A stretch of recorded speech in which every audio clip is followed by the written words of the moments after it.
Corporate जगत में विलय, अधिग्रहण और टेक ओवर ये काफी बड़े बदलाव होते हैं किसी भी कंपनी के लिए। बिल्कुल। आज हम स्रोत सामग्री के अध्याय 7 के आधार पर इसी पर बात करेंगे, खासकर मर्चेंट बैंकरों की भूमिका और जो नियम है उन पर। हाँ हाँ, अच्छा विषय। तो शुरुआत मतलब इन शब्दों से ही करें, विलय यानी मर्जर। हाँ, जहां दो कंपनियां मिलकर समझ लीजिए एक नई कंपनी बन जाती हैं। ओके। और अधिग्रहण या टेक ओवर, इसमें एक कंपनी दूसरी पर नियंत्रण हासिल करती है।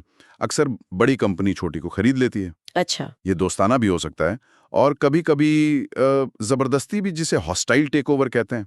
हॉस्टाइल टेक ओवर, हाँ। अध्याय 7 में मर्चेंट बैंकरों के रोल पर काफी जोर है।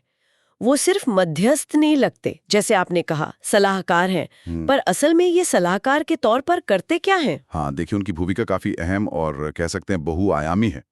वो सलाहकार की तरह डील की सही रूपरेखा बनाने में मदद करते हैं। स्ट्रक्चरिंग जिसे कहते हैं। हाँ, स्ट्रक्चरिंग, फिर कंपनी का सही मूल्यांकन, वैल्यूएशन, ड्यू डिलिजेंस। मतलब कंपनी की पूरी जांच पड़ताल, फाइनेंशियल, लीगल, सब कुछ। और एक बहुत जरूरी चीज, फेयरनेस ओपिनियन देना। मतलब ये बताना कि जो कीमत तय हुई है वो निष्पक्ष है या नहीं। अच्छा, और अगर टेक ओवर हो रहा हो तब तो मामला और पेचीदा हो जाता होगा। हाँ, टेक ओवर में तो उनका रोल और भी बढ़ जाता है। खासकर अगर पब्लिक ऑफर देना पड़े। पब्लिक ऑफर, जी, उन्हें ये पूरा मैनेज करना होता है। और सबसे जरूरी, सेबीज के सास्ट रेगुलेशंस 2011 का पालन करवाना। सास्ट जी, यानी substantial acquisition of shares and takeovers. बिल्कुल। लेकिन सिर्फ यही नहीं, कंपनीज एक्ट 2013 है, फेमा है विदेशी मुद्रा के लिए, फिर कंपटीशन एक्ट भी देखना होता है कि कहीं मोनोपोली तो नहीं बन रही। कई सारे कानून आ जाते हैं। ये जो सास्ट रेगुलेशंस हैं जिन पर चैप्टर 7 में काफी चर्चा है, ये इतने खास क्यों हैं? क्या सिर्फ एक प्रक्रिया है या इनका कोई गहरा मकसद है? नहीं नहीं, सिर्फ प्रक्रिया नहीं है। इनका मुख्य उद्देश्य है पारदर्शिता लाना, फेयरनेस यानी निष्पक्षता, और सबसे बढ़कर जो छोटे शेयर होल्डर हैं, माइनॉरिटी शेयर होल्डर, उनके हितों की रक्षा करना। ये कैसे? मतलब जब किसी कंपनी का कंट्रोल बदलता है तो छोटे निवेशकों का क्या? देखिए, जब कंट्रोल बदलता है या कोई बड़ी हिस्सेदारी खरीदता है तो छोटे निवेशक अक्सर असहाय महसूस कर सकते हैं। तो ये नियम सुनिश्चित करते हैं कि उन्हें भी एक मौका मिले, एक उचित कीमत पर अपने शेयर बेचने का। मतलब सबको एक लेवल प्लेइंग फील्ड मिले। अच्छा, तो ये होता कैसे है? चैप्टर 7 में जिक्र है कि कुछ स्थितियों में ओपन ऑफर देना अनिवार्य हो जाता है। तो ये कोड कब हरकत में आता है? हाँ, इसके 3 मुख्य ट्रिगर पॉइंट्स हैं रेगुलेशन के हिसाब से। ओके। पहला, रेगुलेशन 3(1), जब कोई अधिग्रहणकर्ता अकेले या सहयोगियों के साथ मिलकर 25% या उससे ज्यादा वोटिंग अधिकार हासिल कर ले। 25%, ठीक है। दूसरा है रेगुलेशन 3(2), अगर किसी के पास पहले से 25% या ज्यादा है, लेकिन जो मैक्सिमम लिमिट है नॉन पब्लिक शेयर होल्डिंग की उससे कम है, और वो एक फाइनेंशियल ईयर में और 5% वोटिंग राइट्स खरीद लेता है। इसे क्रीपिंग एक्विजिशन भी कहते हैं, धीरे धीरे हिस्सेदारी बढ़ाना। अच्छा, क्रीपिंग एक्विजिशन। और तीसरा? तीसरा है रेगुलेशन 4, जब कोई कंपनी का नियंत्रण हासिल कर ले, भले ही उसकी शेयर होल्डिंग 25% ना पहुंची हो। ये नियंत्रण या कंट्रोल, इसकी परिभाषा क्या है फिर? ये थोड़ा सब्जेक्टिव लगता है। हाँ, है भी। कंट्रोल का सीधा सीधा मतलब सिर्फ शेयर परसेंटेज नहीं है। इसका मतलब है बोर्ड ऑफ डायरेक्टर्स में ज्यादातर सदस्यों को नियुक्त करने का अधिकार होना, या फिर कंपनी के मैनेजमेंट और पॉलिसी निर्णयों को निर्देशित करने की क्षमता रखना, चाहे वो सीधे हों या परोक्ष रूप से। समझ गई। तो मान लीजिए इनमें से कोई स्थिति बनी और ओपन ऑफर देना जरूरी हो गया। चैप्टर 7 में प्रक्रिया का जिक्र है। सुनने में काफी लंबा चौड़ा लगता है। इसके मुख्य स्टेप्स क्या हैं, संक्षेप में? हाँ, प्रक्रिया थोड़ी विस्तृत है पर व्यवस्थित है। सबसे पहले एक्वायरर को एक सेबी रजिस्टर्ड मर्चेंट बैंकर नियुक्त करना होगा। वो उसका सहयोगी नहीं होना चाहिए। ठीक है, इंडिपेंडेंट। इंडिपेंडेंट, हाँ।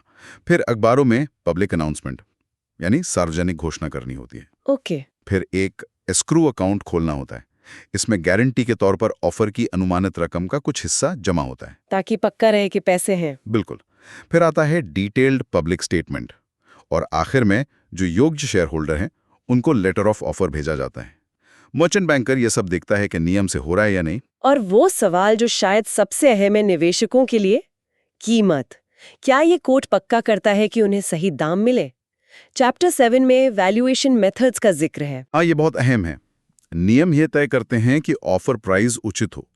ये कई मानकों में से जो सबसे ज्यादा होता है वो तय होता है। जैसे कि जो कीमत बातचीत में तय हुई हो, या पिछले 60 कारोबारी दिनों का वॉल्यूम वेटेड औसत मूल्य, वीवैप जिसे कहते हैं। Volume weighted average price. हाँ, या फिर एक्वायरर ने हाल ही में उसी कंपनी के शेयर जिस उच्चतम कीमत पर खरीदे हों, इनमें से जो भी सबसे ज्यादा होगा वो ऑफर प्राइस बनेगा।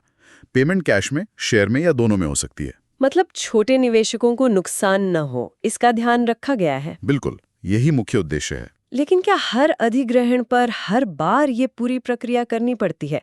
चैप्टर 7 में कुछ छूट या अपवादों का भी जिक्र है शायद। हाँ, बिल्कुल। रेगुलेशन 10 के तहत कुछ छूटें दी गई हैं। मतलब इन स्थितियों में ओपन ऑफर की जरूरत नहीं पड़ती। अच्छा, जैसे अगर परिवार के सदस्यों के बीच, मतलब करीबी रिश्तेदारों या प्रमोटरों के बीच आपस में शेयर ट्रांसफर हो रहे हों। ओके, इंटर से ट्रांसफर। हाँ, इंटरेस्ट से ट्रांसफर।